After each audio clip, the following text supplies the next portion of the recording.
Baik, Assalamualaikum warahmatullahi wabarakatuh. Tentunya, di dalam sebuah komunitas selalu terdapat berbagai masalah. Dalam memecahkan masalah, kita perlu untuk melakukan intervensi agar masalah itu dapat selesai. Nah, pada video kali ini, dengan saya, Hasna Laila Diaul Haq Almadafi dengan NIM belakang 119 akan membahas tentang intervensi komunitas. Nah, untuk materi yang akan saya bawakan hari ini yaitu tentang bentuk intervensi dalam psikologi dan juga intervensi krisis dalam komunitas. Yang pertama ada bentuk intervensi. Dalam bentuk intervensi tentunya kita harus mengetahui pengertian dari intervensi itu sendiri. Intervensi adalah upaya yang bertujuan untuk mempromosikan adaptasi yang lebih baik dari individu terhadap situasi tertentu. Upaya ini dilakukan dengan mengoptimalkan sumber daya pribadi individu untuk meningkatkan kemandiriannya sebagaimana dijelaskan oleh Harvard dan kawan-kawan pada tahun 2013. Nah, intervensi psikologi ini tuh bentuk upaya atau usaha dan strategi yang dirancang secara terencana untuk memfasilitasi perubahan positif dalam diri individu. Nah, fokusnya di sini adalah pada memperbaiki fungsi-fungsi psikologis yang mengalami gangguan atau ketidaksehatan. Dengan mengembalikan fungsi-fungsi tersebut ke kondisi yang lebih sehat, individu ini diharapkan mampu menjaga dan meningkatkan kesejahteraan psikologisnya atau menjadi psychological well-being. Nah, hal ini mencakup berbagai aspek seperti stabilitas emosional, kemampuan beradaptasi, dan peningkatan kualitas hidup secara keseluruhan, yang sangat penting dalam mencapai kesehatan mental yang optimal. Selanjutnya ada jenis intervensi. Nah, jenis intervensi ini ada 3. Yang pertama ada intervensi individu. Intervensi individu merupakan pendekatan terapi yang berpusat pada hubungan interpersonal antara terapis dan klien, dengan fokus utama pada pemahaman dan pengelolaan isu-isu pribadi yang muncul dalam interaksi mereka. Nah, dalam intervensi ini, terapis bekerja secara langsung dan intensif dengan klien untuk menggali pola pikir, perasaan, dan perilaku yang mungkin mempengaruhi kesejahteraan psikologis klien. Proses ini bersifat terbatas pada hubungan terapeutik tersebut, yang memungkinkan klien untuk mengeksplorasi masalah-masalah pribadi dengan lebih mendalam pada lingkungan yang aman dan mendukung, sehingga klien memungkinkan perubahan yang lebih signifikan dan personal dalam diri klien. Selanjutnya ada intervensi kelompok. Intervensi kelompok adalah bentuk intervensi yang berfokus pada dinamika dan interaksi antar individu dalam sebuah kelompok, di mana setiap anggota kelompok diberikan kesempatan untuk saling berinteraksi, berbagi pengalaman, serta memberikan dukungan satu sama lain. Nah, meskipun setiap klien memiliki permasalahan pribadi yang berbeda, pendekatan ini itu menempatkan mereka dalam setting kelompok untuk memanfaatkan kekuatan interaksi interpersonal dengan harapan terciptanya proses belajar bersama, refleksi diri, serta pemahaman yang lebih mendalam tentang isu-isu yang dihadapi melalui pandangan dan pengalaman orang lain. Jenis intervensi yang ketiga ada intervensi komunitas, yaitu upaya untuk mengubah perilaku, pikiran, serta perasaan seseorang mengenai masalah dalam komunitas dengan melibatkan komunitas sebagai peran pelaksana. Intervensi komunitas menggunakan pendekatan psikoedukasi yang mana berupa pemberian pendidikan pelatihan, keterampilan, serta memberi dukungan untuk mereka yang beresiko ataupun sudah mengalami gangguan.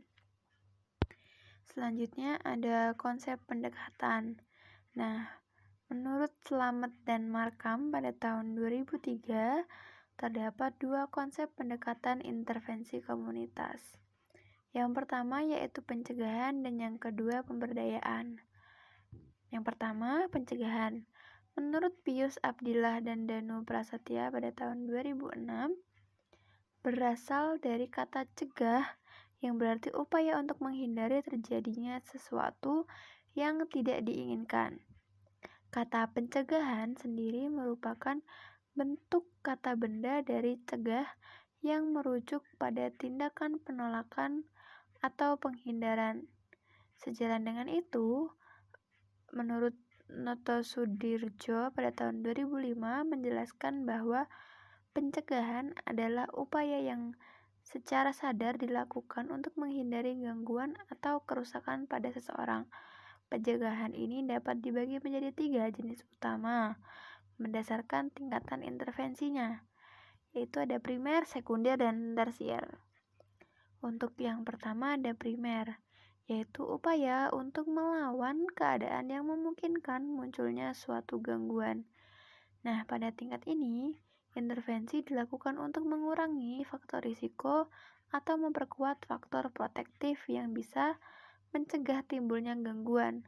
Contohnya itu bisa dilakukan kampanye kesehatan mental, pendidikan kesehatan, imunisasi, serta program-program yang mempromosikan gaya hidup sehat. Yang kedua ada sekunder, di mana pencegahan ini tuh dilakukan sebagai diagnosis dini yang bertujuan untuk melakukan terapi dini bagi yang baru mengalami gangguan. Nah, tujuan utamanya adalah untuk menghentikan atau memperlambat perkembangan masalah sebelum menjadi lebih serius gitu. Nah, contohnya itu ada screening kesehatan atau pemeriksaan kesehatan rutin dan juga penanganan awal gangguan mental atau gangguan fisik.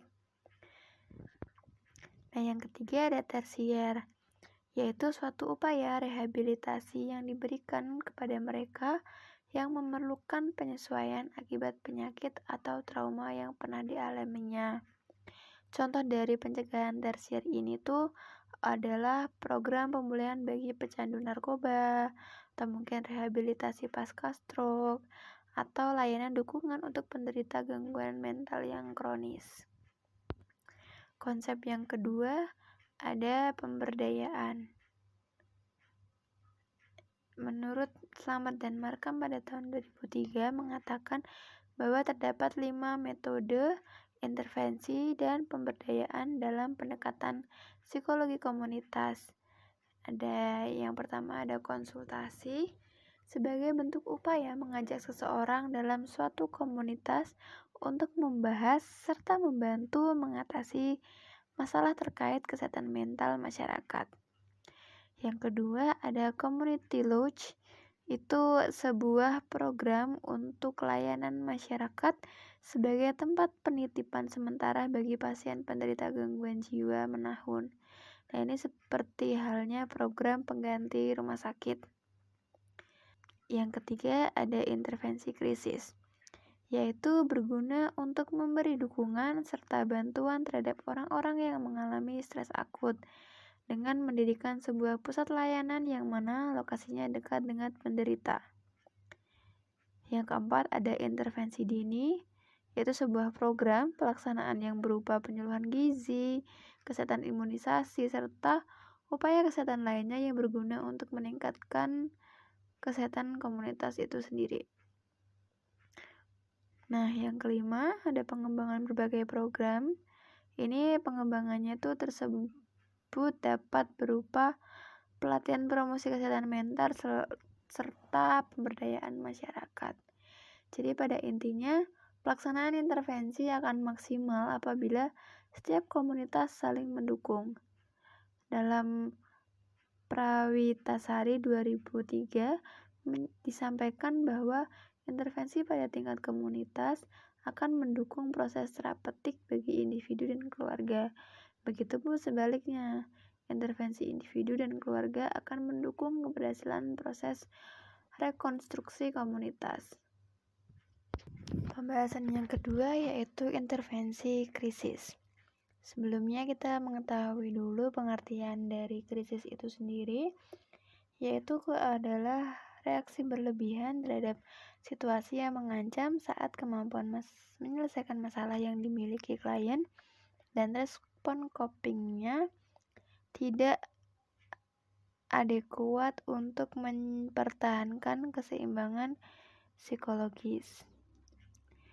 Nah, terdapat 3 jenis krisis, yaitu krisis perkembangan. Ini tuh terjadi sebagai respon terhadap transisi dari satu tahap maturasi ke tahap yang lain dalam siklus kehidupan. Misalnya seperti krisis dari remaja ke dewasa itu masuk ke krisis perkembangan. Yang kedua ada krisis situasional. Nah, ini terjadi sebagai respon terhadap kejadian yang tiba-tiba dan tidak terduga dalam kehidupan seseorang. Nah, krisis situasional ini biasanya tuh berkait seperti pengalaman kehilangan gitu. Terus yang ketiga ada krisis adventitious. Nah, krisis ini tuh terjadi sebagai respon terhadap trauma berat atau trauma bencana alam gitu ya. Masuknya ke krisis adventitious. Nah, krisis intervention atau intervensi krisis ini merupakan metode yang diberikan sesegera mungkin dan bersifat jangka panjang pada orang-orang yang mengalami kejadian yang memicu masalah atau distres emosional bagi mental, fisik, dan perilaku. Selanjutnya ada prinsip intervensi krisis yang memiliki tujuan ini tuh mengembalikan individu ke tingkat fungsi sebelum krisis. Nah, untuk penekanannya yaitu memperkuat dan mendukung aspek-aspek kesehatan dari fungsi individu. Nah, pendekatannya ini ada 4, yaitu pendekatan pemecahan masalah. Yang pertama ada mengkaji persepsi terhadap masalah, kelebihan dan kekurangan sistem pendukung individu dan keluarga. Nah, pada tahap ini fokus utamanya adalah memahami bagaimana individu atau keluarga memandang masalah tersebut. Persepsi terhadap masalah bisa sangat berbeda antara satu orang dengan yang lain, tergantung pada pengalaman, nilai-nilai, dan keyakinan yang dimiliki. Nah, untuk langkah-langkahnya itu ada 3, yaitu diskusi terbuka untuk memahami sudut pandang individu atau keluarga mengenai masalah yang dihadapi, kemudian menganalisis perasaan, sikap, dan pola pikir yang mungkin berkontribusi terhadap persepsi masalah. Yang ketiga, mengidentifikasi aspek masalah yang dianggap paling mendesak atau mengganggu. Nah, tujuan dari pendekatan yang pertama ini yaitu memperjelas masalah inti yang dihadapi sehingga dapat dipecahkan secara efektif. Pendekatan yang kedua yaitu merencanakan hasil yang efektif sesuai prioritas. Setelah persepsi terhadap masalah diidentifikasi, langkah selanjutnya adalah merencanakan hasil spesifik yang diinginkan sesuai dengan prioritas yang telah ditentukan. Nah, pada tahap ini tuh penting untuk membuat tujuan yang terstruktur dan realistis. Dengan caranya yang mungkin pertama dengan menyusun daftar tujuan jangka pendek atau jangka panjang yang sesuai dengan prioritas. Yang kedua, memastikan tujuan yang direncanakan dapat diukur dan dipantau perkembangannya. Yang ketiga yaitu mengidentifikasi tindakan spesifik yang harus dilakukan untuk mencapai tujuan. Nah, pendekatan yang kedua ini bertujuan untuk memberikan arah yang jelas dalam pemecahan masalah dengan fokus pada pencapaian hasil yang nyata. Pendekatan yang ketiga yaitu memberikan penanganan langsung. Nah, pada tahap ini tuh tindakan atau intervensi langsung dilakukan untuk mengatasi masalah. Intervensi bisa berupa tindakan fisik, emosional, atau psikologis tergantung pada jenis masalah yang dihadapi. Untuk langkah-langkahnya, yaitu melaksanakan strategi atau intervensi yang telah direncanakan, kemudian menggunakan sumber daya atau dukungan yang telah diidentifikasi untuk membantu dalam proses pemecahan masalah. Yang ketiga yaitu memantau perkembangan dan melakukan penyesuaian bila diperlukan. Tujuan dari pendekatan yang ketiga ini menyelesaikan masalah atau mengurangi dampaknya secara signifikan melalui intervensi yang tepat. Selanjutnya, setelah semua dilakukan, yaitu yang terakhir ada mengevaluasi hasil. Evaluasi ini tuh dilakukan untuk melihat apakah solusi yang diimplementasikan berhasil atau tidak. Nah, ini tuh melibatkan penilaian terhadap kemajuan yang dicapai dan efektivitas tindakan yang telah dilakukan. Nah, ini tuh bertujuan untuk menentukan apakah masalah yang telah berhasil dipecahkan atau memerlukan pendekatan lebih lanjut. Next, ada perbedaan intervensi krisis dan terapi jangka panjang. Dari tujuannya, kalau intervensi krisis itu menstabilkan individu atau komunitas yang sedang mengalami krisis. Jika yang terapi jangka panjang ini tuh bertujuan untuk memberikan dukungan psikologis yang mendalam dan berkelanjutan dalam proses penyembuhan. Jadi kalau yang krisis itu saat mengalami krisis mendesak. Selanjutnya, untuk waktunya, intervensi krisis ini tuh berlangsung dalam waktu yang singkat, tapi jika terapi jangka panjang ini tuh bisa berbulan-bulan atau bahkan bertahun-tahun. Untuk fokusnya, intervensi krisis ini berfokus pada masalah langsung yang memicu krisis dan membantu individu mengelola emosi atau perilaku yang ekstrim. Namun jika terapi jangka panjang ini fokusnya lebih luas dan bertahap, seperti mengeksplorasi akar dari masalah psikologis individu tersebut. Selanjutnya, ada model intervensi. Ini model intervensinya ada 5. Yang pertama ada equilibrium, adalah biasa disebut sebagai model keseimbangan.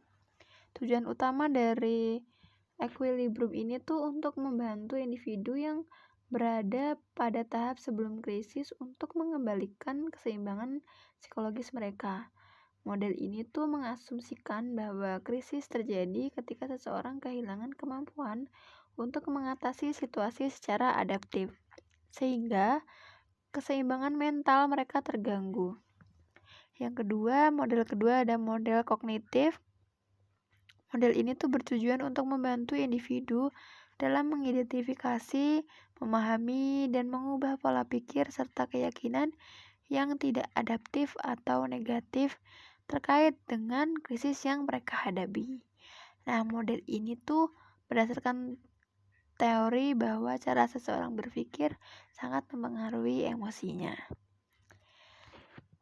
Yang ketiga, ada model transisi psikososial.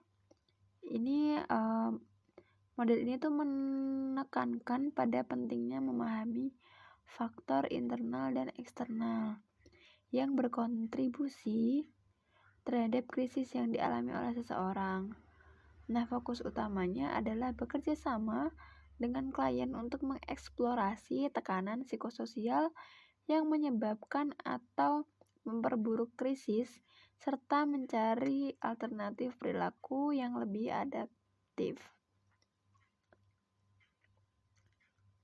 Yang keempat ada model pengembangan ekologis.